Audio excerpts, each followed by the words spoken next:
Hi friends, welcome back to my channel. ఇప్పుడు ట్రెండింగ్లో ఏంటంటే స్కాలప్ డిజైన్స్, ప్రతి బ్లౌజ్ డిజైన్లోనూ స్కాలప్ యూజ్ చేస్తున్నారు. బట్ ఇక్కడ ఏంటంటే ఎంబ్రాయిడరీ బ్లౌజ్ ఉంది కదా, అంటే కంప్యూటర్ ఎంబ్రాయిడరీ బ్లౌజెస్ ఇవి కూడా అలానే వస్తున్నాయి. బట్ ఏంటంటే స్మాల్ స్కాలప్స్ వచ్చినప్పుడు ఎలా స్టిచ్ చేసుకోవాలి, ఇలా స్కాలప్ డిజైన్ స్టిచ్ చేసినప్పుడు కస్టమర్ దగ్గర నుంచి మనం ఎంత తీసుకోవచ్చు, ఎంత తీసుకుంటే కరెక్ట్గా ఉంటుంది, బ్లౌజెస్కి అయితే నేను ఎంత తీసుకుంటానని చెప్పి వీడియోలో అయితే నేను షేర్ చేయాలనుకుంటున్నాను. సో వీడియోని అయితే లాస్ట్ వరకు చూసేసేయండి. ఎలా స్టిచ్ చేస్తే వాటి ఫినిషింగ్ అనేది వస్తుంది అనేది ఇప్పుడు వీడియోలో చూద్దాం. ఇది నార్మల్ రౌండ్ నెక్కి మనం ఎలా స్టిచ్ చేస్తామో అలా స్టిచ్ చేసినా కూడా స్కాలప్ వచ్చేస్తుంది. కాకపోతే ఖర్చు కనబడడం వల్ల అంత ఫినిషింగ్ ఉండదు. ఈ బ్లౌజ్ అయితే నేను పర్ఫెక్ట్గా స్టిచ్ చేశాను. అంటే ప్రతి స్కాలప్ దగ్గర నేను టర్న్ చేసుకుంటూ స్టిచ్ చేశాను సింగిల్ పాదంతో. ఇలా చేయడం వల్ల ఏంటంటే కస్టమర్ కూడా ఇంప్రెస్ అవుతారు, మనం ఇచ్చిన స్కాలప్ పర్ఫెక్ట్గా ఉంది అని చెప్పి. ప్యూర్ ఎంబ్రాయిడరీ బ్లౌజ్ చాలా ఈజీ అనుకుంటారు స్టిచ్ చేయడం, కానీ ఇలా స్కాలప్స్ వచ్చినప్పుడు మాత్రం టూ టఫ్. ఇది ప్రతి స్కాలప్ దగ్గర నేను ఏంటంటే మామూలుగా ఇలా ఎక్స్ట్రా క్లాత్ని కట్ చేసేస్తాను. ప్రతి స్కాలప్ దగ్గర నేను కట్స్ ఇచ్చుకుంటాను.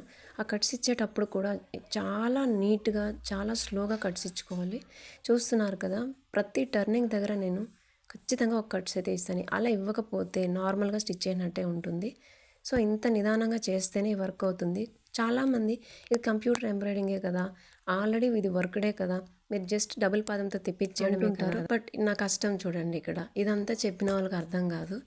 బట్ నేనేమంటానంటే ఆరీ వర్క్తో ఈక్వల్గా ఈ బ్లౌజ్ అయితే స్టిచ్ చేయాల్సి వస్తుంది. బీడ్స్ ఉన్న బ్లౌజు బీడ్స్ లేకపోయినా కూడా ఇలాంటి స్కాలప్ వచ్చినప్పుడు టఫ్గానే ఉంటుంది. సో సేమ్ ఆరీ వర్క్ బ్లౌజ్కి ఎలా అయితే మనం తీసుకుంటాం అమౌంట్, యాజ్ ఇట్ ఈజ్ మన కష్టాన్ని బట్టి తీసుకోవాలి. యాక్చువల్గా నేను ఆరీ వర్క్ బ్లౌజ్కి 450, 400 అలా తీసుకుంటాను. సో ఇంకా దీనికి కూడా 400 తీసుకుంటాను. ఎందుకంటే చూస్తున్నారు కదా నా కష్టం. ఇది టోటల్ హ్యాండ్స్కి ఉంది, నెక్కి ఉంది, ఇంకా ఫ్రంట్ నెక్కి ఉంది, చాలా డీప్ ఉందన్నమాట.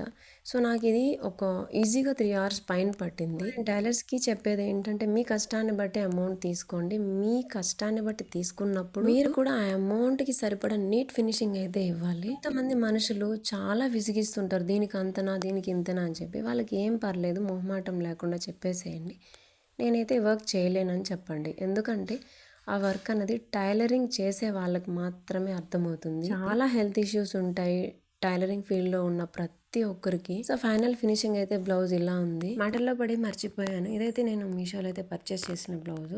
ఇదైతే చాలా నీట్ ఫినిషింగ్తో వచ్చింది. మీకు కావాలంటే కామెంట్ సెక్షన్లో కామెంట్ చేయండి, లింక్ అయితే షేర్ చేస్తాను. నా వీడియోస్ ఎవరైనా ఫస్ట్ టైం చూసినట్లయితే please do comment and subscribe. Bye bye.